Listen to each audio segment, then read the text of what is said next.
করছো মা? আলুর চপ বানাচ্ছো? মালপোয়া বানাচ্ছি, মালপোয়া।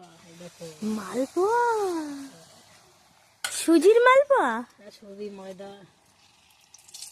সুজি ময়দা দুধ দিয়ে মালপোয়া, মালপোয়া বানাচ্ছি। আচ্ছা। বাবারে, এটা লুচির মতো ফুলেছে মালপোয়া। আমার পিঠে এরকম লুচির মতো ফোলে।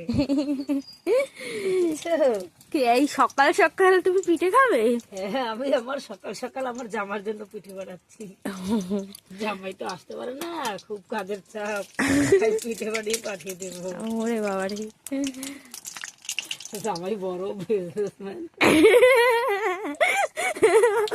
আচ্ছা আচ্ছা। একদম ছুটি পায় না আমার জামাই, তাই মালপোয়া বাড়ি পাঠিয়ে দেবো। ও, শীতের পিঠে আচ্ছা আচ্ছা, ঠিক আছে। খেতে কত মজা হবে।